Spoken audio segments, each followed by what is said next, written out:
Great. Greetings of the day, everyone. We wish you good health to whichever part of the world you are. We certainly living unprecedented times, and I wish to reinforce the positivity of these times.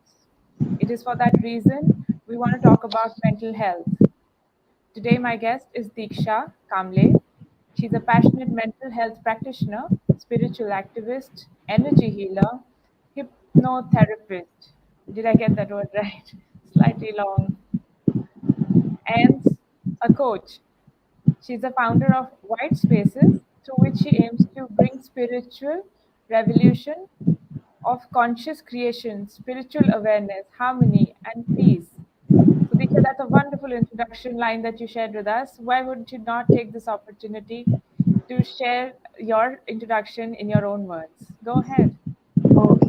So thank you so much, Priyanka, for the lovely introduction.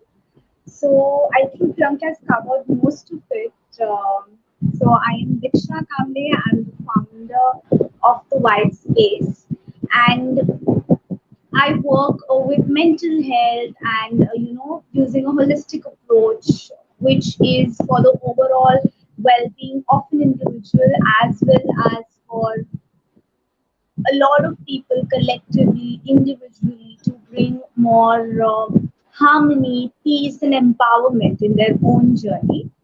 And today we are here because we are going through a time which are times which are very turbulent, and we thought why not lend our support in these times, especially with regards to mental health, which is being ignored or not really, a lot of light is not shed upon it.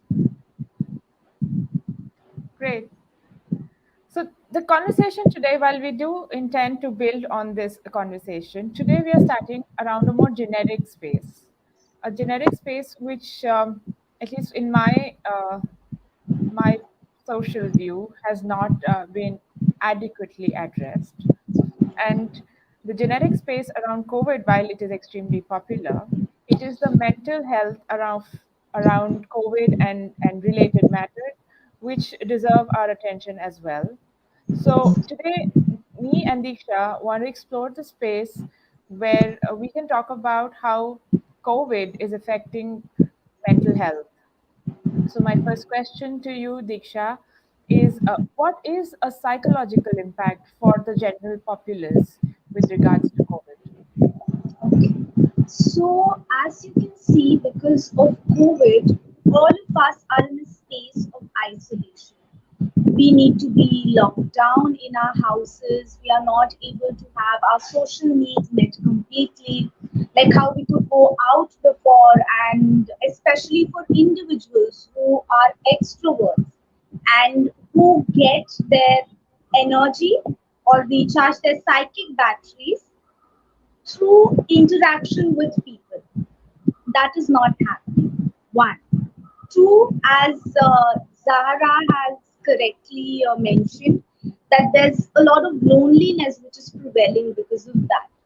Two, there's so much of unemployment which is rampant. People are losing their jobs, there's financial uncertainty. So, all of these things together leads to psychological impact in the form of people feeling lonely, a lot of conflicts happening at home. And if someone is already going through certain issues, like for example, breakup or a bad divorce or issues or conflicts at home, they really get enhanced and amplified because of the effect of lockdown. You can't go out and talk and touch and hug people like you could do that before. So, with regards to the general public, what happens is that it really affects them psychologically in terms of loneliness, isolation, and this uncertainty, which leads to anxiety. So, yeah. Okay. Slightly dark topics is what we are touching around today. So would you want to talk about the specifics that get impacted for somebody who has been discovered positive? So, with regards to general public, you're talking talking about, or with regards to COVID patients? So somebody who has, what is your experience regarding somebody who has been tested positive? And I understand you work with people with mental health, with So, people who have been discovered as positive, and you've had your experiences regarding people and their journeys. So, what is your experience? so I have had, quite a few clients affected by COVID and who also had quite a lot of psychological impact. And what we discovered through our therapy is that though COVID is a physical disease, its manifestations are physical. You have difficulty breathing and fever and all of those things. However, its implications are very, very psychological. So a lot of people have told me, especially my clients, that after COVID, it was almost as if the world's greatest fear has gripped us. There were days when we had so much of fear, and we used to get up, feeling really scared with nightmares, and we had no one besides us to console us. The reason being that they had to be in isolation. And a lot of people, a lot of clients of mine told me that the impact of the fear and the psychology of COVID was more than the physical impact of the disease, which goes on to tell us that how COVID, though it represents itself as a physical disease, the psychological impact of it is far greater. Along with that, there are a lot of different symptoms such as mind fog. So even after COVID patients recover, they report that they are not able to comprehend things well, or there are memory lags, they are not able to remember things properly. Along with that, their logical thinking and their ability to make decisions is affected. And if, again, like I said, you already had issues around mental illness, they really get amplified because you don't get that kind of support. Anxiety, depression, again, PTSD is something which is reported very rampantly with my clients, and also the overall work, the research that has been done about with COVID, that this is very, very prevalent. Do you want to talk about your experience with how you have seen children deal with a situation like this? Okay. So, like you correctly mentioned during my introduction, I am not just a therapist who uses conventional psychotherapy, but along with that, I also use hypnosis and spiritual healings and all of that. So, in psychological terms, any event which is called as a stressor is seen as a trigger for something which is really deep. So when I have had clients who have told me that I've suddenly started feeling very anxious, like I had a client who told me that I used to keep waking up from really bad nightmares that someone is chasing me, and it was really bad. I was feeling really lonely and isolated. Now, of course, this is the surface of it. When we go deeper into it, what we realized was that there are certain childhood memories and memories around trauma that this COVID has brought to the surface in the form of all of these emotions. So, as we started working with what the outside, that is COVID, and the environmental implications that it brings with it, is trying to, tell you about what is happening on the inside and try to bring that space of stability and calmness inside. So then he was able to also, uh, you know, be like that on the outside, which means that no matter how chaotic the outside environment was, when he found the peace within through therapy, through healings, he was able to be that in spite of whatever the circumstances were outside. And that is what therapy and healings are all about. That no matter what happens on the outside, inside is where you find your anchor of peace, centeredness, and calmness. So, starting coming to the other end of the spectrum, which is the senior citizens, the older generation, what advice would you have for them to be able to run through these unprecedented times? And despite the age and the experience of life, I'm sure we all find ourselves wanting for help. And it would be nice if you could share your experience and your knowledge to specifically take away for which could add as specific takeaways for the senior generation that listen to this conversation. So I had one client who was affected by COVID, and from the time she was affected by COVID till her post recovery, I was there to support her mentally as a therapist.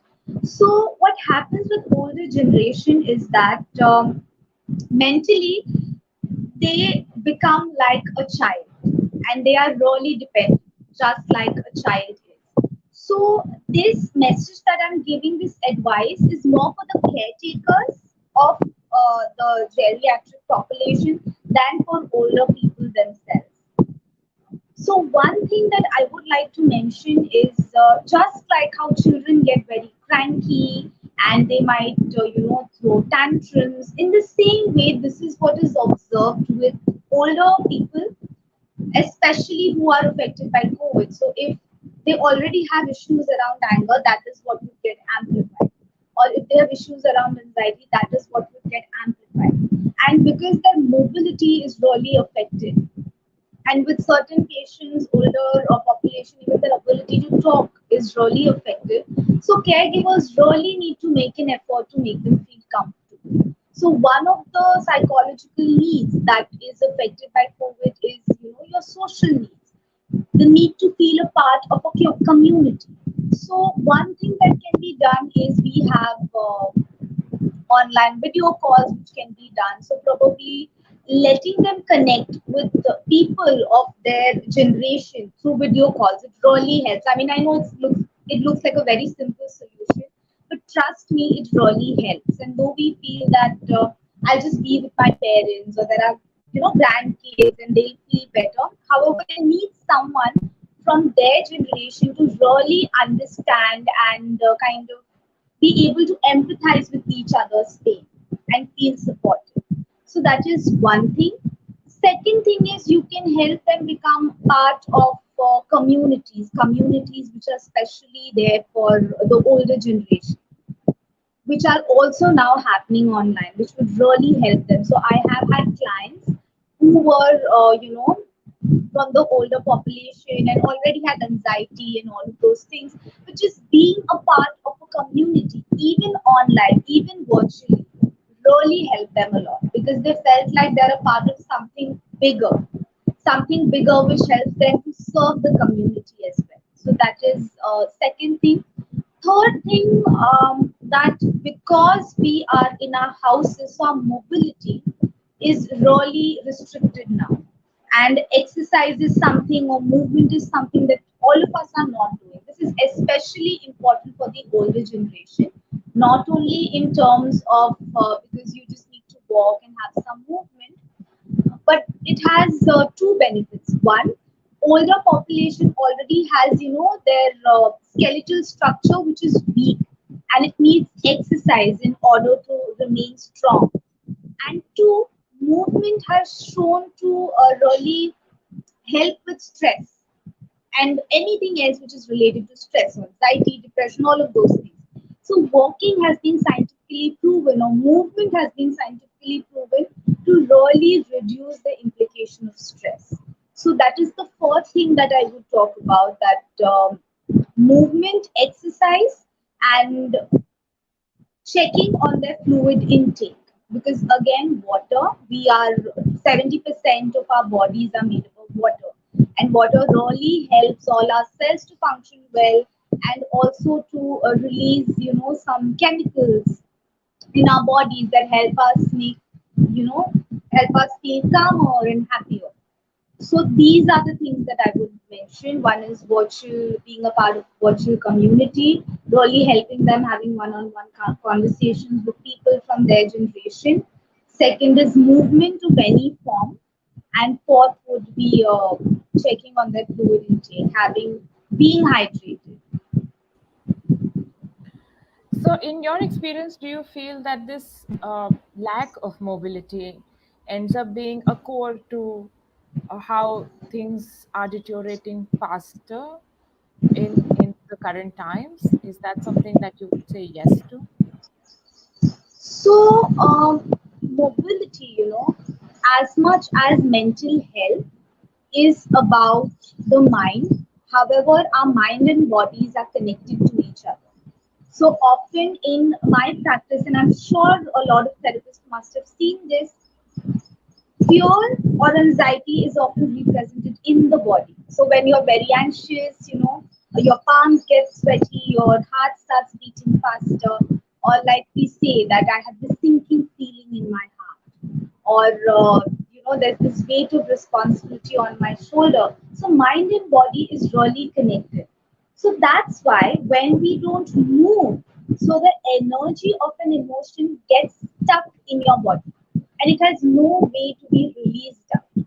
So of course, because of lack of mobility, because of people not moving and being at one place, and also you know how we keep looking at the same faces every day and interacting with the same faces and the same people every day, it doesn't really help us to have newer perspectives.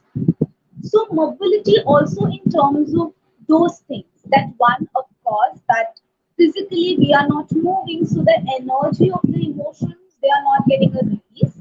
And second, in terms of thoughts, because we are not moving, so there are no newer perspectives that we are getting. When of course, there's phone and there's books and virtually also we can read articles and all of those things, but really talking and when we talk, being able to experience a different perspective is very different from reading something online, because the palpable energy that a person brings to a room is very different from that of reading a book or like just going through an article on.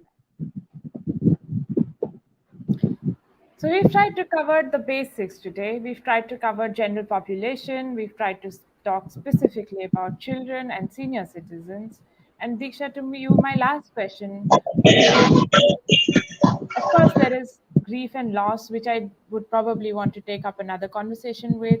But the last question that I want us to explore today is, how do you improve acceptance? I understand that is possibly the first step towards accepting there is lesser mobility, accepting there is grief and loss, accepting that there is lack of mobility, grief, loss, and in your own health, technically, the mobility needs to be, in a sense, cut off.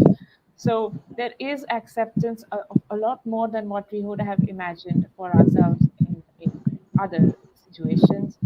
So let's talk a little more about acceptance and how can we improve acceptance and make it easier. So, again, we'll briefly touch up on this topic and we'll be talking about it in a lot more detail during our next live that we have. So, a lot of people don't understand this, but emotions and acceptance of whatever has happened has its own, story or has its own sweet time that it takes. So we might want to really rush that process of acceptance because we are also told a lot of things according to certain so-called positive psychology tenets that there are certain emotions which are positive and certain emotions which are negative. Don't be negative, be positive. However, if you ask a therapist, she or he will tell you that is not true. Each emotion is neutral, including grief, and it has its own function. So, grief tells you about the loss that you're feeling, and until and unless the grief is not, completely dealt with or processed to kind of bring back whatever void is there because of the person. So, for example, let's say there's a person that you lost, and this person brought a lot of calmness in your life. And now you don't know if this person is not here, how are you going to able to, bring that back in your life? So of course there would be, there are stages of grief, and the first stage is not acceptance. The first stage is denial, and then you have anger, then you have bargain, you try to bargain, and then finally there's acceptance. So with every person, this stage would have, its own timeline. There's no fixed timeline because each one of us is different and unique. So what I would suggest is, to increase acceptance is that don't resist any emotion that you're feeling. Don't resist any experience. You might be feeling angry, which is okay. You're a human being and you will feel angry. So don't try to resist it. Later, you might feel, initially there would be denial, then anger, then you try to bargain. It might be like not a straight, like a linear cycle, but very non linear. So don't resist any experience. Like, how mindfulness approaches talks to us about the just be an observer of whatever is happening. Observe the emotion, but don't, become attached to it. I know theoretically it's very easy to talk about these things, but doing it practically is difficult. So one of the practical tools that I can probably suggest that would increase acceptance is meditation. Meditation again under supervision, because when you're going through a lot of grief, the grief can get amplified if you're not doing it under a teacher or under supervision. So one is that, and second, don't resist any experience. Don't label your emotions as good and bad. Every emotion has its own function. Like I often tell my clients that if tomorrow someone slaps you and you don't feel angry, so, what is the use of that emotion? Why would that emotion of anger be there in your life itself? So, in the same way, grief has its own function. So, grief which brings about healing, which often brings people closer. So, let that happen. If you need support, ask for help, seek help, talk to your friends, talk to your family, allow that grief to bring all of you together and to celebrate that person for who he was and for his sense to still be alive in each one of your hearts. So that is what my suggestion would be. There is so much more that I'd love to delve deeper into. But let me pick on a few words that you said. You said about observation, and it's slightly uncanny that when I write about my work, I title it Learning by Observation. I never knew it was as significant as you made it sound, but this is a pleasant surprise.